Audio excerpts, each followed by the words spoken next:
Well, Anita, another celebrity using their voice to advocate for the victims of Hamas's brutality. Friends co-star David Schwimmer taking to Instagram to call out skeptics of Hamas's sexual assaults. He writes, quote, "Why do so many refuse to believe, despite all the evidence on camera and in testimony, the women, children, and men brutally assaulted by terrorists on October 7th? Where is their outrage?" In the weeks and months that followed, it became clear their activism, their advocacy is conditional. They'll fight like hell for all victims of sexual violence, unless they're Jews. Let's bring in Bethany Mandel, the co-author of Stolen Youth. And Bethany, David Schwimmer references a specific article from the New York Times. It's entitled "Screams Without Words: How Hamas Weaponized Sexual Violence on October 7th.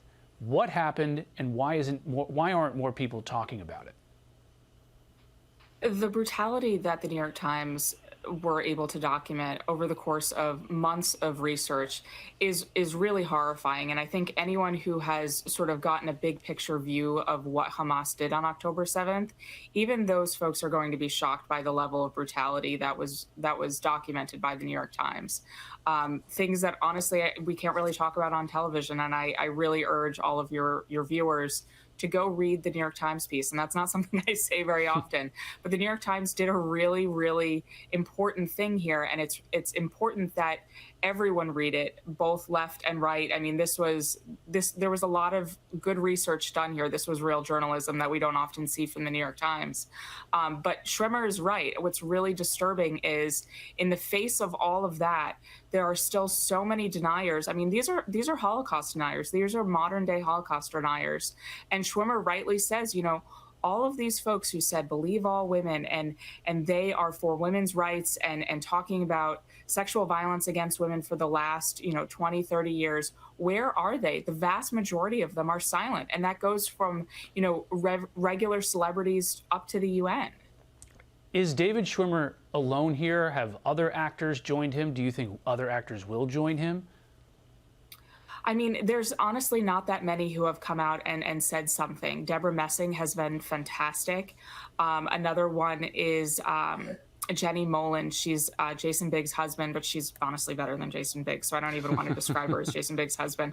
But she's fantastic. I mean, there have been really wonderful bright lights. Jerry Seinfeld and his wife, also Jessica, have been fantastic. But they're few and far between. Mayim Bialik, another one. But all of them are Jewish. There have been no non-Jewish celebrities who have come out and said, believe all women, even when they're Jews. And you look at the situation and you hear from some of the voices who say, you have to look at the context, you have to look at the history, but why is it so difficult to look at such brutality and just call it out for what it is? Yeah. I would like to know what the appropriate context is for the brutal, brutal sexual assault of children and elderly women and young women at a music festival. There is no context for that. And what they're saying is, it's okay to do this by saying that, it's acceptable and it's okay to ask for context in certain circumstances. They're saying, under some circumstances, it's okay to brutally rape and kill women as long as they're Jewish. That is textbook anti-Semitism and deeply, deeply disturbing. And it's something that, all of these keyboard warriors should have been talking about for the last 2 months, but they've been sort of sitting back on their heels because apparently when it's a brutal terror attack against Jews, we have to wait and see. Bethany Mandel, thanks for joining us this afternoon. Very much appreciated.